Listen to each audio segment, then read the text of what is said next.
us a child is born. To us a son is given, and the government will be on his shoulders. And he will be called Wonderful Counselor, Mighty God, Everlasting Father, Prince of Peace. Of the increase of his government and peace, there will be no end. He will reign on David's throne and over his kingdom, establishing and upholding it with justice and righteousness from that time on and forever. The seal of the Lord Almighty will accomplish this. Lord God, Father in heaven, we thank you, Lord God, for this day, Lord God. Panginoon, gabayan niyo po kami, Panginoon, sa oras na to, Lord God. Panginoon, hide me behind your cross, Lord God, na kung ano man po yung lalabas sa akin bibigay, yun po yung mga salitang gusto niyong iparinig sa kanila. Lord God, I pray for, Lord God, na kung sinong man po yung mga nandito, Panginoon, Lord God, speak to them, Lord God. Speak unto them, Lord God.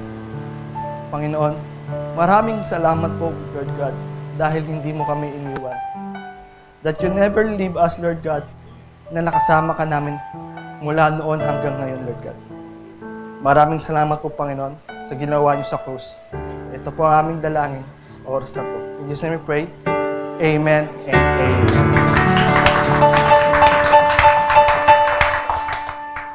So church, good morning po sa inyo, or rather I'd say, Merry Christmas. Sige nga, sabihin niyo yung mga katabi niyo, Merry Christmas. December na po, no? Ang bilis ng panahon, ilang tulog na lang, Pasko na po. So ngayon po ay December 1, ang unang month natin. Ngayon na Paskong-Pasko na talaga. May mga decor na tayo ngayon. So, first of all, before I start, I'm deeply grateful po to give all the praise to God, and especially to our pastors, Pastor Alex and Pastor Doms, for giving us the privilege yan. Kanina pong umaga si Brother Philip po ang nag-speak. Kaninang umaga. Ngayon po, I am humbly acknowledging that it's only by the grace that I am here speaking to you guys. So, magandang hapon po ulit sa inyo lahat. Or rather nga, Merry Christmas na po. Sige nga, sabihin niyo po ulit, maligayang Pasko. Yan po. December na lang po ulit. Alam niyo po, tuwing Pasko po, madalas nating marinig, di ba? Ang salitang, Pasko na naman. Yan. Naririnig niyo ba yan? Kasi ito, lagi ko naririnig yan kapag may nangangaroling. Alam mo yung kanta nila, Pasko na naman, di ba? Yun, di ba? Unang-una pa lang Pasko na naman. So ano ba yung mga ine-expect natin? Ano ba yung mga excited kayong part pag tuwing Pasko? Sa mga regalo ba? Or sa mga handaan? Or rather, yung mga decor. Di ba yung mga ibang tao gustong-gusto yung mga Christmas decor? Diyan excited. Or yung mga iba gustong-gusto yung mga family reunion. So, ito yung mga bagay na mga excited tayo tuwing darating ang Kapaskuhan, di ba? Pero, minsan sa gitna ng lahat ng ito, di ba? Ng mga kasiyahan, nakakalimutan natin kung ano ba talaga ang dahilan ng Pasko. Di ba? Ano nga ba talaga ang dahilan ng Pasko? So, ito ba yung may bonus ka? Yan, di ba? Yung iba, ito yung gusto may bonus, no? Yung iba, wala kami sa company na ang bonus, di ba? Lungkot na. Or, yung iba, mga bagong damit. Ito, naalala ko po nung bata po ako. Tuwing Pasko, ito po yung pinakilintay ko. May mga bagong damit. Special pag mga Christmas party. Excited ako yung Sochi. Naka-ready na yun. Siguro, November pa lang. Tapos yung Christmas party namin, December 17. Naka-ready na yung damit ko na November pa lang. Nasusuotin ko lang December 15 pa, Christmas party. So, ganun po ako excited ng mga time na yun. So, yung iba, yung Noche Buena. Di ba? Pero, ano nga ba ang pinakahihintay mo tuwing Pasko, di ba? Yan nga, darating. Paano kung ngayon namang darating na Pasko?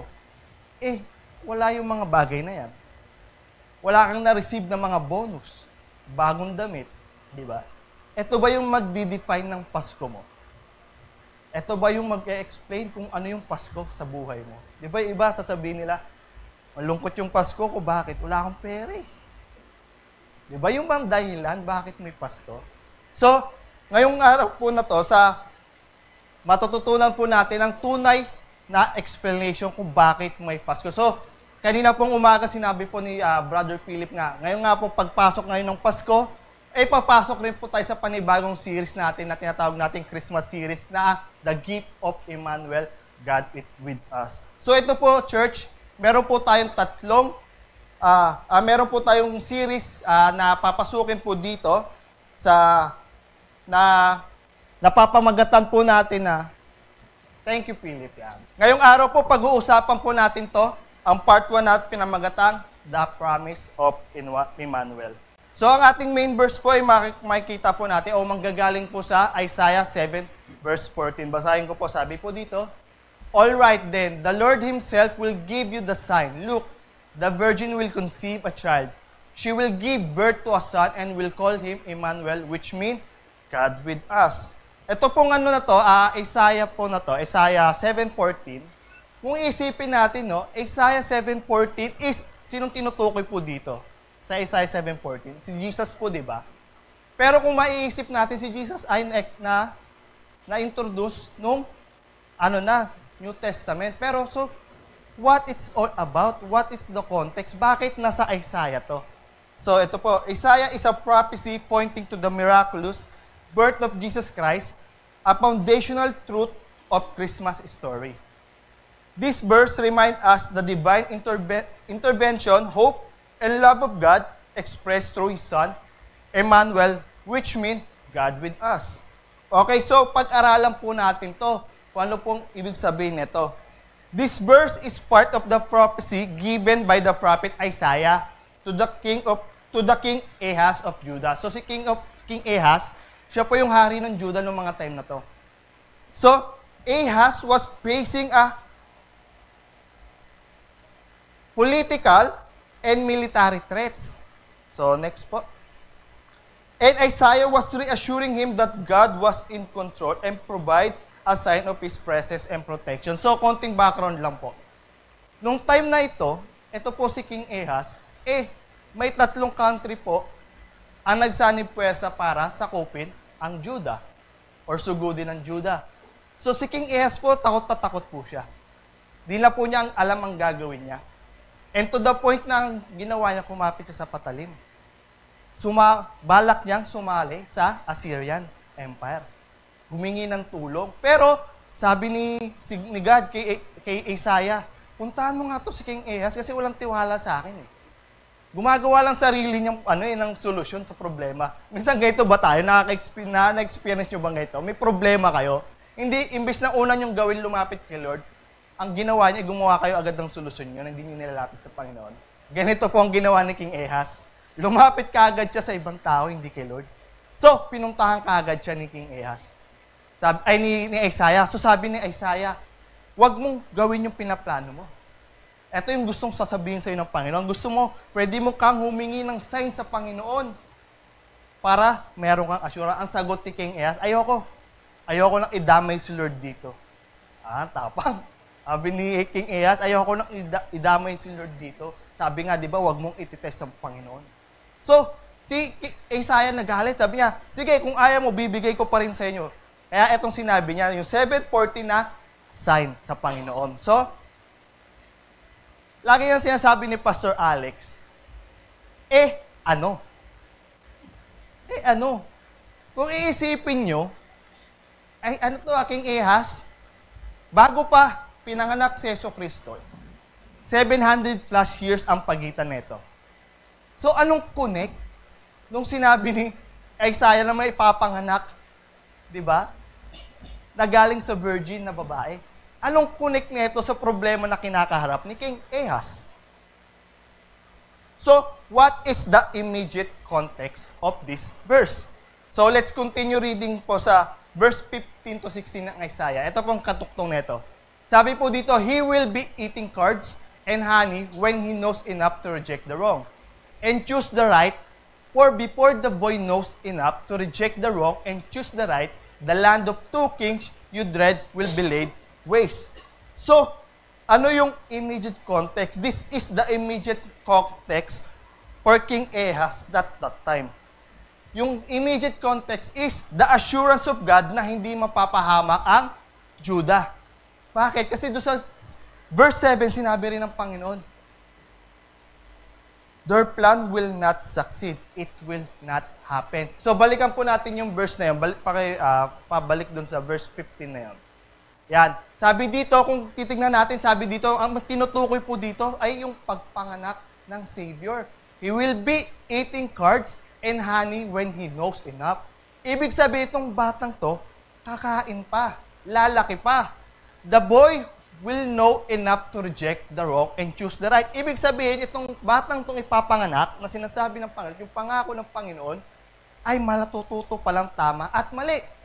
And then, in the last part, sabi, the land of two kings you dread will be laid at waste. Ibig sabihin, sinasabi ni Panginoon dito kay King Ahaz, huwag kang mangamba kasi yung pinapangako kong anak o yung bata na isisilang, may experience niya pa itong mga bagay na to. Isipin nyo, di ba? Kung magtagumpay yung mga kalaban na sakupin yung Judah, for sure, di niya ma-experience to kasi sakop na sila eh.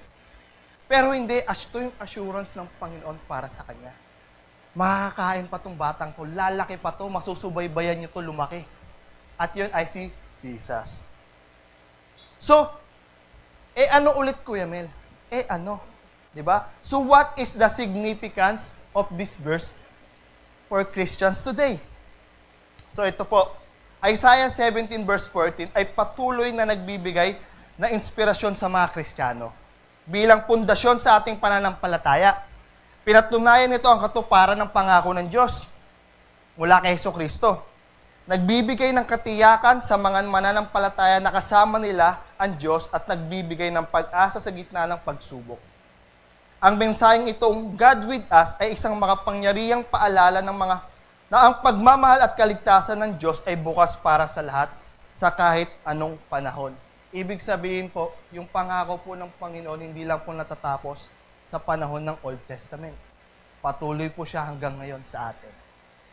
So, ang main point po nito is the birth of Jesus Christ is the ultimate promise fulfilled God reaching out to humanity in love and grace.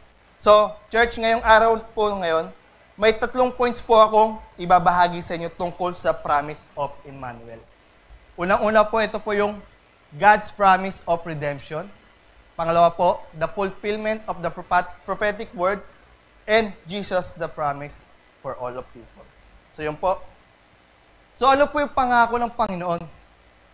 Unang-una po, number 1, God promise of redemption. Sa Genesis 3:15 po, sabi po dito, and I will put enmity between you and the woman, and between your offspring and hers. He will crush your head, and you will strike his heel. So, ano pong ibig sabihin nito? Genesis 3:15 is a key verse in the Bible, often referred to as the proto-evangelium or prodi-evangelium, meaning first promise. Yung Genesis 3:15 po, ito po ang unang pangako ng Panginoon. Bakit po? Because it is seen as the first hint of God's plan for redemption. Ito po yung unang binigay o hint ng Panginoon na may plano ako, hindi lang matatapos yan na nagkasala si Eva at Adam. I-redeem ko sila. Diba? Ito yung first hint sa Bible. Theological significance. So ano po yung theological significance? No? Papasok po dito. Unang-una po is foreshadowing of redemption. Ito po yung pina-foreshadow po kung paano tayo i-redeem ng Panginoon. Diba? Sa ating kasalanan. Tulad na nangyari kay Eva at Adan, kung paano ba sila niredeem ng Panginoon sa kasalanan nila? Dinamitan po sila. May dugo pong dumana. Pumatay po ang Panginoon ng tupa para damitan sila. So ngayon po, di ba ang tupa natin ay si Jesucristo? Pangalawa, battle between good and evil. So ngayon nga, di ba, that's why we experience hardship sometimes. Kasi some challenges kasi nga, dabi nga, meron tayong constant battle between good and evil. Hindi natin ito nakikita. But don't worry, because God promised our victory through Jesus Christ. Pangatlong po, third point natin ng anong sabi po, victory through Jesus Christ. In other verse nga, sabi po dito, in this world you will have so many problems, but take heart, I already overcome the world. Ito po ang sabi ni Jesus Christ. Sinasabi niya, dito po sa mundo, hindi po tayo mauubusan ng problema. May dadanak at dadanak ang problema ang darating sa atin. Sabi nga, may kasabihan kami sa youth po, yung problema po, huwag niyong tatambayan. Daanan niyo lang. Kasi pag tinambayan mo talagang, alam mo, hindi ka makakalis doon. Isip-isipin mo yung problemang yun, di ba? Pero normal lang talaga may dumaan ng problema. Ang hindi normal yung tambayan mo yung problema. Stop having a defeated mindset nga. You are already victorious. Jesus has already redeemed you. Naniniwala po ba kayo doon? Ni-redeem na kayo ng Panginoon? Yun. Ni-redeem na kayo ng Panginoon. Kaya huwag na kayong mag-isip na kung ano. Ay, ito kasi yung nakaraan ko eh. Ay, nakagawa na naman ng Kuya Mil ng kasalanan, mapapatawad pa ba ako ng Panginoon? Kung habang buhay ka, church, mananatili sa ganyang mindset, talagang mababound ka dyan. Pero ito nga sabi dito, stop having a defeated mindset. Panalo ka na, kapatid. Pinanalo na ng Panginoon yung laban. Hindi mo na kailangan isipin yung laban. Isipin mo na lang yung journey mo sa Panginoon. Hindi mo na kailangan isipin yung dadaanan mo, yung mga roadblocks. Kasi pinanalo na ng Panginoon. In Isaiah verse 6-7, sabi po dito, ito po yung binasa natin kanina, for us a child is born, to us a son is given, a government will be on his shoulders, and he will be called Wonderful Counselor, Mighty God, Everlasting Father, and Prince of Peace. Of the greatness of his government and peace there will be no end. He will reign on David's throne and over his kingdom, establishing and upholding it with justice and righteousness. From that time and forever, the seal of God Almighty will accomplish this. Church, dito pa lang sa verse na to, napakaraming promises na ang Panginoon na tinupad. Isa-isahin po natin dito. Alam po yung mga promises na makikita natin dito. Ito po, isa-isahin po natin dito. Unang-una po yung the birth of Messiah. Siguro pwede nyo lang picture, hindi ko na po sinulat yung mga verses dahil medyo mahaba po. Baka abutin po ako ng 100 slides. So, yan po, the birth of Messiah, na-fulfill po yun ng Matthew and Luke. And Jesus' authority as a king. And Jesus as the Wonderful Counselor. And Jesus as the Mighty God. And Jesus as the Everlasting Father. And Jesus as a Prince of Peace. And also an eternal kingdom of peace and justice. And lastly is the fulfillment of God's seal. These promises po, church, is a collectively affirm that Jesus Christ is the long-awaited Messiah. Fulfilling God's prophetic word and establishing a spiritual kingdom that brings salvation, peace, and justice to the world. So ito po, church, dito po pinapakita na si Jesus po yung Messiah na ating hinihintay.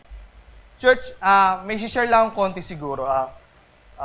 Meron kasi mahilig ako manood ng mga documentary sa YouTube talaga. So ito yun yung pastime ko pag nasa bahay. May isa akong napanood doon na ito, hindi siya documentary eh. Isa siyang Jewish, tapos nag-share sa Israel, sa street ng Israel. Ang sinishare niya is yung verse na Isaiah 53. Pinapabasa niya to sa mga Hudyo. Nung binabasa niya, nung pagkabasa, sige, basa. And then tatanong niya, sa tingin mo saan kayo makikita to? Tinatanong niya, pinatanong niya kung sa old ba o new. Sabihin ng mga Hudyo na nakabasa, what is the other one? The other one, di nila alam yung New Testament. Ang alam lang kasi nila yung Torah. Yun lang yung binabasa nila, Law of Moses. So sabi, what is the other one? The new one. O tapos tatanong niya, bakit kaya sa tingin mo yun yung naisip niyo sa New Testament? Kasi sabi nila, parang si Jesus daw yung tinutukoy eh. Nung sinabi nung nag-share hindi to sa New Testament, alam niyo ba sa Old makikita to sa Isaiah? Hindi sila makapaniwala. Kasi yun po talaga ang katotohanan. 700 years before dumating ang Panginoon na prophesy na po yung Messiah magliligtas sa atin. From the fall, God promised a Redeemer. The promise of Emmanuel is rooted in God's unchanging love and His commitment to redeem humanity. Sabi nga po ni C.S. Lewis, the birth of Christ is the central event in the history of the earth. The very thing the whole story has been about. So, Jesus lang po talaga. Kay Jesus lang po talaga magmumula o sa Kanya po nag-umpisa. Ang promise ni God na redemption ay nagpapaalala sa atin kung gaano kalaki ang pagmamahal at ang grace niya. Pinapakita nito na kahit may mga pagkakamali tayo, hindi pa rin doon natatapos ang lahat. Sa halip, church, binigyan niya tayo ng bagong chance to live a life na puno ng hope, freedom, at purpose para sa glory niya. Ito po ang tunay na diwa ng Pasko. To give us new hope, new freedom, and our love for Him. God promised a redemption, remind us of His love and grace, giving us hope and a fresh start despite our mistake. Church, God is with you. God is with us. Despite our mistake, church, yung goal niya hindi pa rin nagbabago. Yung goal niya to redeem us, hindi yun nagbago. Isipin nyo kung gaano katagal yun. Genesis pa lang po. May plano ng Panginoon to redeem us. Hindi yun nagbago simula hanggang Revelation. Hindi yun nagbago, church. Siguro, may mga ano lang talaga yun, yung mga tao lang talaga, tayo lang talaga yung mga mahilig magbago yung isip. Eh. May mga moody talaga tayo minsan, di ba? Yung gusto mong gawin pero kinabukasan ayaw mo na. May mga ganun ba kayong kilala? Yung sabi, dito tayo, saan ka tayo kakain? Dito na lang. Pagdating na, ayoko na pala dito. Nagbabis magbago lang isip, ang Panginoon po hindi po. Once na sinabi niya po, yun na po ang end nun. Walo po yung una niyang sibilanggit, yun na rin po ang huli. Point number 2 po natin. Ano po ang pangako ng Panginoon sa atin? Pangalawa po, the fulfillment of the prophetic word. Sabi po sa Isaiah 7:14, ito po ang verse natin, main verse natin. Sabi po, all right then, the Lord Himself will give you the sign. Look, the virgin will conceive a child. She will give a birth to a son and will call him Emmanuel, which means God with us. And also sa Micah 5:2, ito po.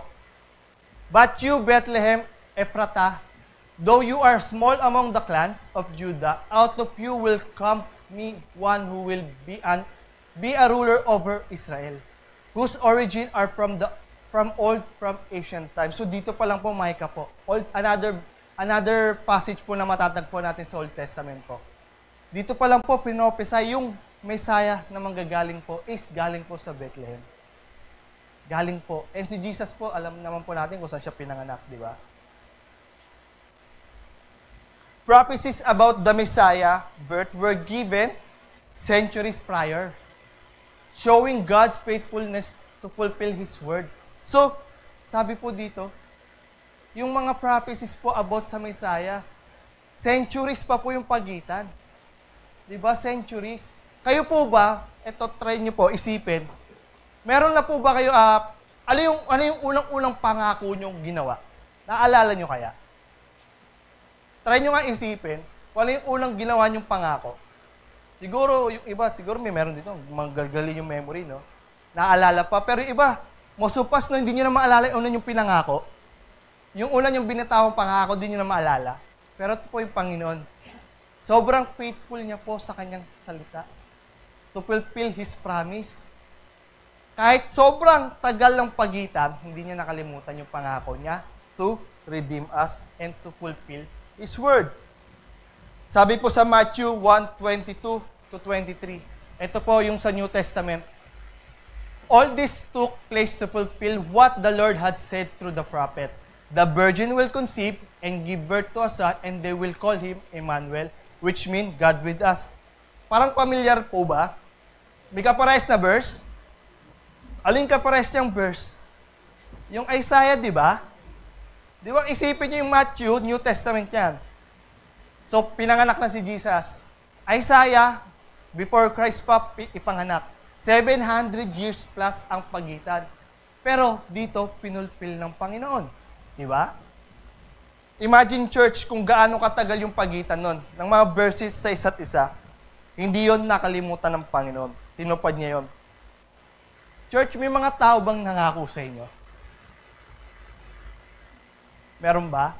Tapos, hindi natupad. Napako yung pangako, no? Ito isipin niyo, church. Yung Panginoon, nangako sa inyo. Tapos, literal din siyang pinako. Hindi siya yung pangako niya na napako. Siya yung pinako para sa'yo. Para sa atin, para i-redeem tayo, pinako siya. Hindi yung pangako niya yung napako. Siya mismo, church. Meron ba kayong matagal ng pinagdarasal? Napili niyo church na hindi nasasagutin ng Panginoon or wala pang kasagutan. Isipin niyo church itong pangakong Messiah sa mga Hudyo. Inabot ng ilang taon to church. Isipin niyo kung gaano nila katagal hinintay itong Messiah na darating. Baka sinasabi niyo sa Panginoon na, baka sinasabi sa inyo ni Lord na, anak, wait lang. Nire-ready ko pa eh. Huwag ka masyadong excited. Bilang parents, sino mga parents na po dito? May mga anak po kayo, di ba? Yung anak nyo ba, kunyari, baby pa lang yan, no? Tapos, yung anak nyo nanghingi sa inyo, ganito hiningi, Daddy, Mommy, I want car. Yung car na, malaki, 4x4, ganyan yung Ford. Or motor, hingi siya, Mommy, Daddy, I want a motorbike. Ibibigay nyo ba yon as a parents? Walang unang iisipin nyo, bata ka pa, ba't yung hinihingi mo? Kaya mo na ba? Baka ma-aksidente ka. Isipin niyo, church, ganun din yung Panginoon natin. Meron tayong mga pinagdarasal na hindi pa niya ibinibigay. Bakit kaya? Bakit hindi ka pa ready? Bakit di mo pa kayang hawakan yung blessing na yun? Baka pag binigay niya yung blessing, bigla kang mawala na lang ng bula. No? Di ba? May mga prayer tayo minsan na, Lord, gusto ko magka-work. Bigyan mo ako ng work yung nagka-work. Nawala na. Pag ginahanap mo, busy po kasi ako pa sa work eh. Wala pong schedule eh, di ba? So, bakit di mo pa kayang hawakan yung blessing na yon? Kaya kapatid, maghintay tayo, huwag tayong atat. Lahat ng mga hinihintay nating bagay, masarap yan pag nakuha natin. Di ba may mga pinaghirapan tayong bagay, pag nakuha natin, napakasarap, napakasaya. Yung mga bagay na pinaghirapan. Pero yung mga bagay na minadali, mga hindi pinaghirapan, parang na-undervalue natin sila, di ba? Parang walang value. Eh, okay lang yan. Nakuha ko lang yan sa tabi, okay lang kahit masira. Pero yung cellphone, kunyari, na pinag-ipunan mo, di ba? Alagang-alaga ka dun. Uy, huwag mawakan, baka malaglag, baka magasgasan. Di ba? Ganon. So, ganon din tayo sa Panginoon. The point is, God will answer your prayer, church. He will never forget kung ano yung pinagdasal nyo. Hindi niya kakalimutan yun. Ibibigay niya yun sa tamang oras, sa tamang panahon. Kung kailan niyo na siya kayang hawakan. Church, remember this name, Emmanuel, which means God with us. He is with us. He is with you. Kaya church, huwag kayong mangamba. Ngayong Pasko, church, alam ko, marami sa inyo na iniisip niyo yung gastusin. Pasko na naman, mga daming Christmas party. Naku, dami na namang exchange gift, gastos na naman. Naku, Christmas party, Noche Buena, sunod to, tapos Mega Noche, wala kayong panghanda. Church, huwag kayong mangamba. Kasama natin ang Panginoon. God will provide. Sinabi niya yon, God will provide all your needs. Lahat ng pangangailangan mo, ibibigay ng Panginoon. Sabi po ni Charles Spurgeon, in Christ, God has brought to fulfillment all His promises. Dahil po kay Jesucristo, lahat po ng pangako na fulfill. Ibig sabihin, yung ginagawa nating pag-worship dito, may silbi, hindi to baliwala. Hindi tayo sumasamba sa hangin lang. Bakit? Nabuhay ang Panginoon, pinanganak siya. Pero kung hindi pinanganak ang Panginoon, doon magkakaroon ng baliwala ang mga ginagawa natin. Pero hindi. In Christ, God has brought to fulfillment all His promises. Ang fulfillment ng prophetic word ay nagpapatunay na totoo si God sa kanyang promises. Emmanuel, God with us, ay hindi lang prophecy, kundi isang living reality na nag-a-assure sa atin na kanyang presence, faithfulness, and unchanging love. Church, may assurance. At yun ay si Jesus Christ. The fulfillment of prophecy is God's assurance that He is with us, faithful, present, and true to His words. Kaya church, kung may mga bagay mga iniisip ngayon, eto po, bilang nasa media ministry as a photographer, kung makikita niyo ako po minsan, paikot-ikot po ako dyan, nagpipicture. Isa pong natutulan ko sa pag-photography na na-apply ko sa buhay po. Sa mga mahilig po mag-picture, di ba may tinatawag tayong picture na focus? Yung magpo-focus po, di ba pag nag-focus kayo sa isang object, usually, ang ganda, yan, nakafocus kay Tito Peps. Yung camera. Tapos yung background niya, blur. Isa po sa natutunan ko bilang nagpo-photographer is, pwede nating ma-apply ito sa buhay natin. Focus on Jesus. In lahat ng mga sa paligid natin, mga problema, mag-blur yan. Lalabo yan, di mo na mapapansin. Kanino ka lang nakatuon? Kay Jesus Christ. Di ba? Kay Jesus Christ. Focus on Jesus. Or in other words, fix your eyes on Jesus. Pag nakapokus po ang mata nyo sa Panginoon, yung problema na yan, tignan nyo. Dadaan lang yan, di nyo mamamalayang. Judith na pala. Di ba? Nakalimutan yung Judith na, no? Di ba? Kasi bakit? Nakapokus kayo kay Jesus eh. Oh, nakapokus kayo.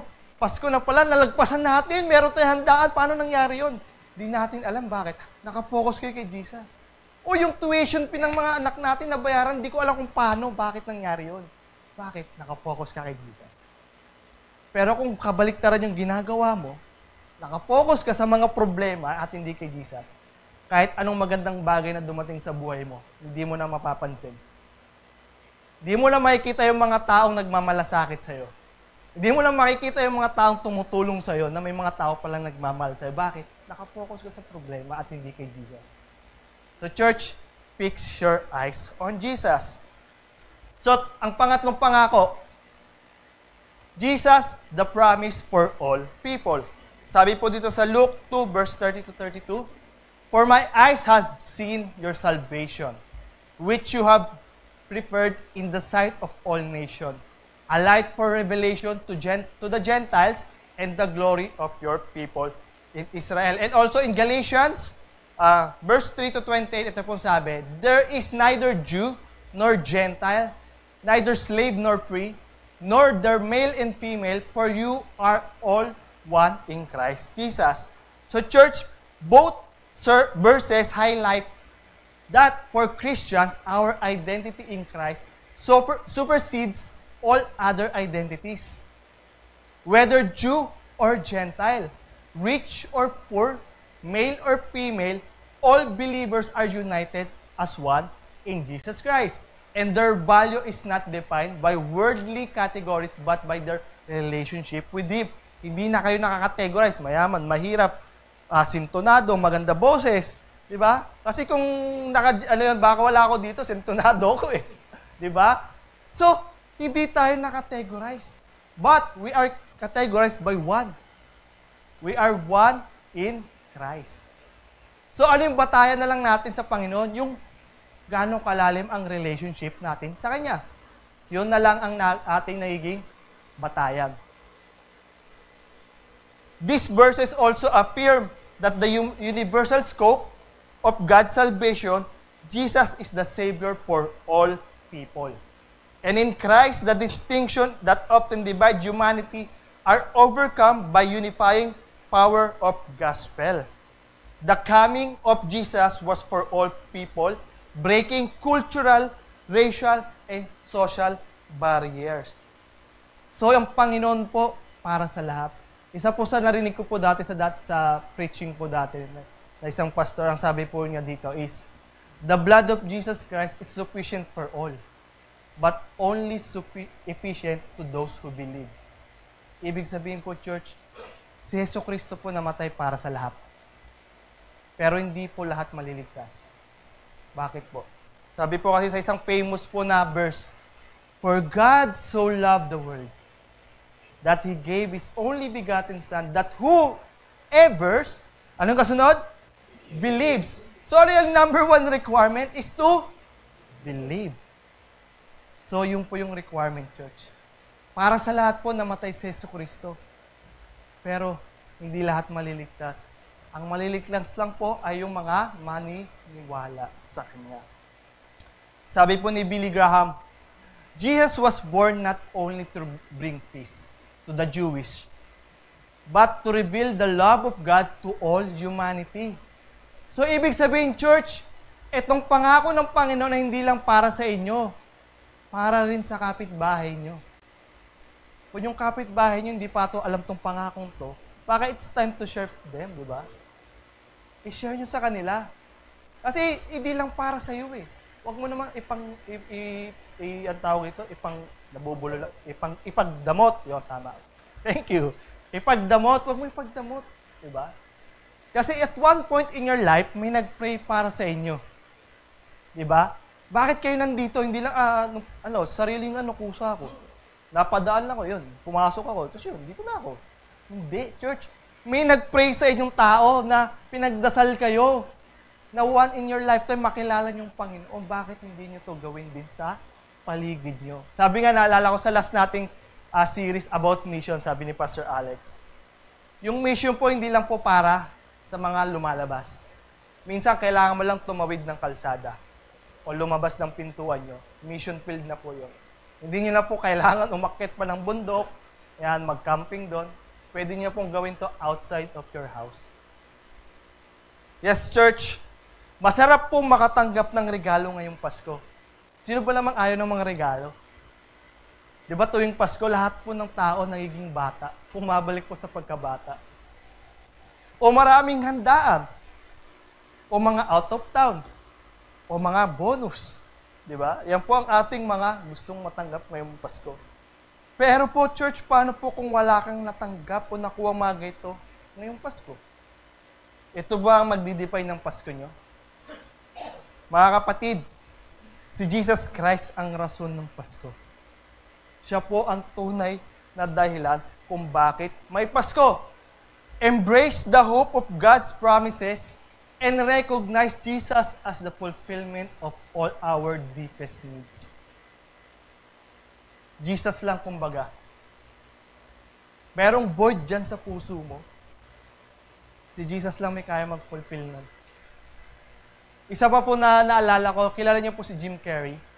May isa po siyang quotes na minabasa o isang quote siya, sabi niya, I pray and hope na lahat ng tao maging successful sa buhay. Para malaman nila hindi to ang tunay na magbibigay na kaligayahan sa kanila. Bakit si Jim Carrey kasi? Sikat na siya eh. Di ba? Sobrang yaman na, sobrang kilala. Pero, tingnan niyo siya, hindi siya masaya. Parang may kulang sa buhay niya, kaya niya nasabi yun. So, ito church, baka may kulang sa buhay niyo, di ba? Alam niyo church, si Jesus lang po kaya magpuno ng kulang niya. There are over 8,000 promises found in the Word of God. For every situation we experience in life, God has an answer. Meron po siyang sagot sa katanungan nyo.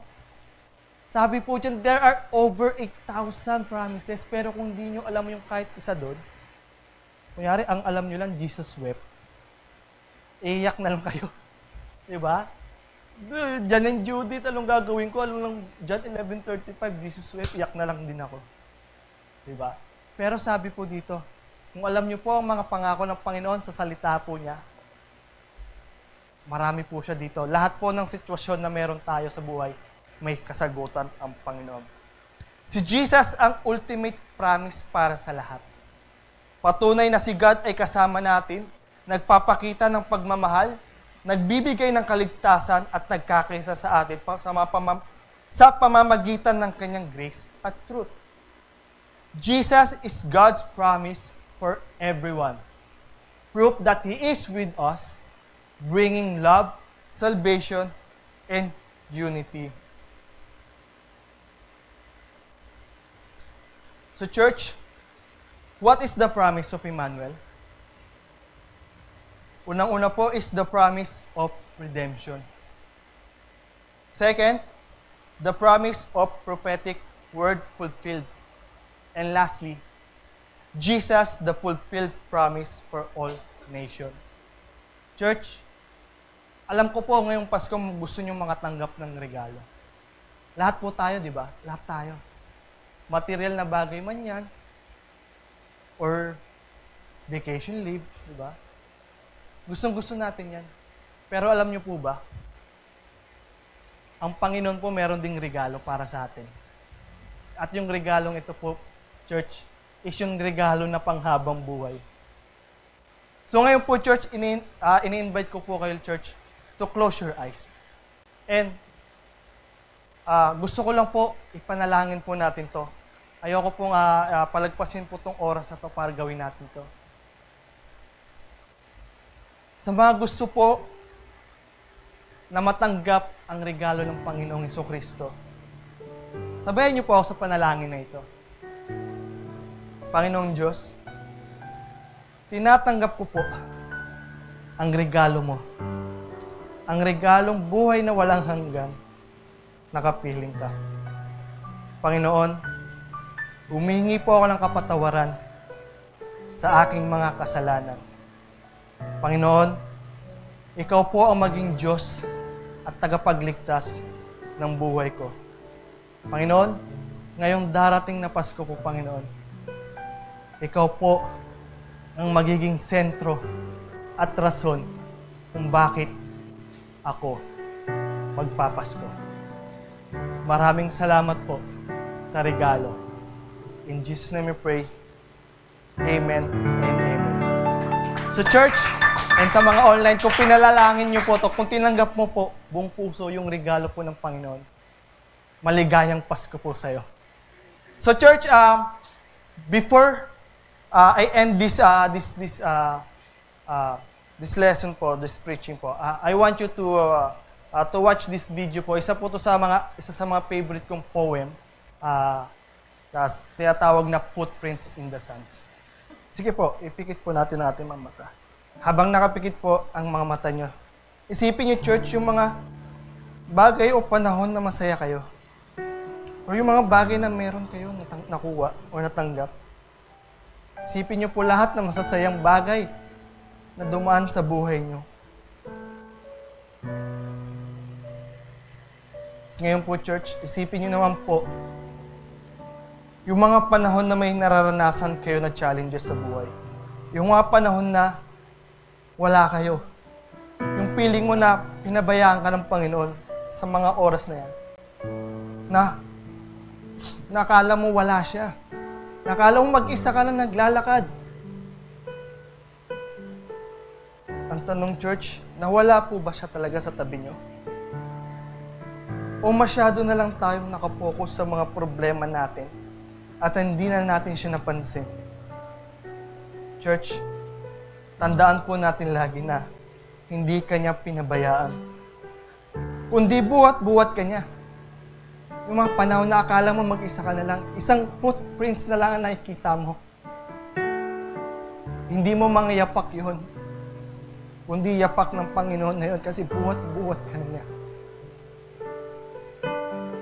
Sa mga panahon na hindi mo na kayang tumayo at maglakad para magpatuloy, ay akay-akay ka ng Panginoon. God is with us. God is with you. Heavenly Father, we come before you with hearts full of gratitude for your abiding presence in our lives.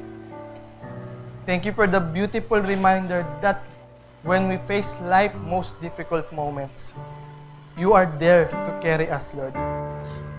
We praise you for your steadfast love and faithfulness, which never leave us even when the path feels heavy and uncertain.